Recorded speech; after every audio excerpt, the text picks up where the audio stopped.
find ourselves. I've looked on the highest shelves, in books, in rooms around this place.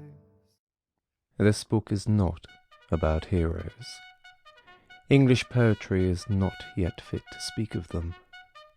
Nor is it about deeds or lands, nor anything about glory, honour, dominion, or power, except war. Above all, this book is not concerned with poetry. The subject of it is war, and the pity of war. The poetry is in the pity. Yet these elegies are not to this generation. This is in no sense consolatory. They may be to the next. All the poet can do today is to warn. That is why the true poets must be truthful. If I thought the letter of this book would last, I might have used proper names. But if the spirit of it survives Prussia, my ambition and those names will be content, for they will have achieved themselves fresher fields than Flanders. Spring Offensive by Wilfred Owen. Read by Ruth Golding. Halted against the shade of a last hill, they fed, and lying easy were at ease, and finding comfortable chests and knees, carelessly slept. But many there stood still to face the stark blank sky beyond the ridge, knowing their feet had come to the end of the world.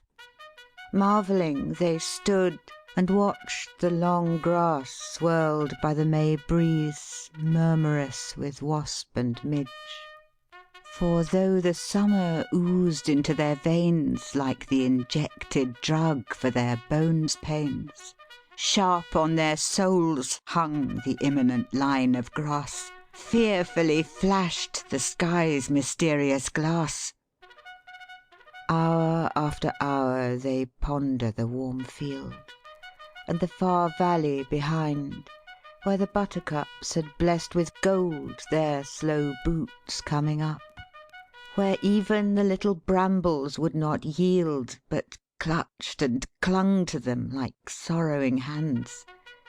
They breathe like trees unstirred.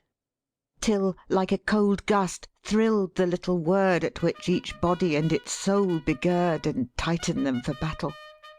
No alarms of bugles, no high flags, no clamorous haste, only a lift and flare of eyes that face the sun, like a friend with whom their love is done. Oh, larger shone that smile against the sun, mightier than his whose bounty these have spurned. So soon they topped the hill and raced together over an open stretch of herb and heather exposed, and instantly the whole sky burned with fury against them, and soft sudden cups opened in thousands for their blood, and the green slopes chasmed and steepened sheer to infinite space. Of them who, running on that last high place, leapt to swift unseen bullets, or went up on the hot blast and fury of hell's upsurge, or plunged and fell away past this world's verge, some say God caught them even before they fell. But what say such as from existence brink ventured, but drave too swift to sink? The few who rushed in the body to enter hell, and there out-fiending all its fiends and flames with superhuman inhumanities, long famous glories, immemorial shames, and crawling slowly back, have by degrees regained cool peaceful air in wonder. Why speak they not of comrades that went under? The Chances by Wilfred Owen. Read by Martin Geeson. I mind as how the night afore that show us five got talking. We was in the know. Over the top tomorrow, boys, we're for it. First wave we are, first ruddy wave. That's torrit. Ah well, says Jimmy, and he's seen some scrapping. There ain't more nor 5 things as can happen. You get knocked out, else wounded, bad or cushy. Scuppered, or note except you're feeling mushy. One of us got the knockout, blown to chops. So there was hurt like, losing both his props. And one, to use the word of hypocrites, had the misfortune to be took by Fritz. Now me, I wasn't scratched, praise God Almighty. Though next time, please, I'll thank him for a blighty. But poor young Jim, he's living and he's not. He reckoned he'd 5 chances, and he's had. He's wounded, killed, and prisoner, all the lot. The ruddy lot, all rolled in one. Jim's mad. The End, by Wilfred Owen. Read by David Lewis Richardson. After the blast of lightning from the east, the flourish of loud clouds, the chariot thrown, after the drums of time have rolled and ceased, and from the bronze west long retreat is blown, shall life renew these bodies? Of a truth will all death here null, all tears assuage, or fill these void veins full again with youth, and wash with an immortal water age? When I do ask white age, he saith not so, my head hangs weighed with snow. And when I hearken to the earth, she saith, my fiery heart sinks aching, it is death. Mine ancient scars shall not be glorified, nor my titanic tears the seas be dried.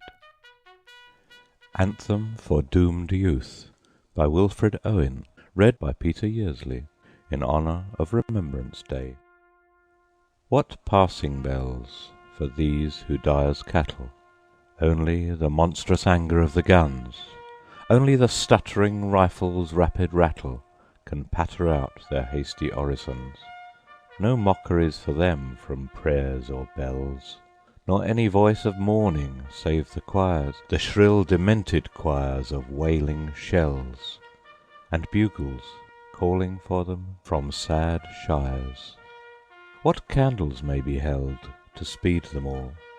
Not in the hands of boys, but in their eyes shall shine the holy glimmers of goodbyes. The pallor of girls' brows shall be their pall, their flowers the tenderness of patient minds, and each slow dusk a drawing down of blinds.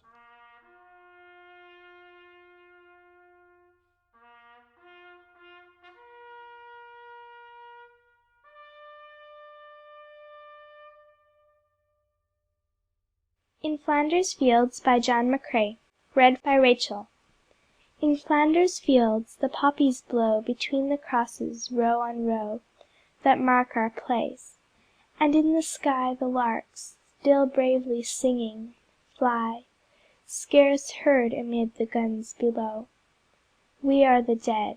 Short days ago we lived, felt dawn, saw sunset glow, loved and we're loved, and now we lie in Flanders fields. Take up our quarrel with the foe, to you from failing hands we throw the torch, be yours to hold it high. If ye break faith with us who die, we shall not sleep, though poppies grow in Flanders fields.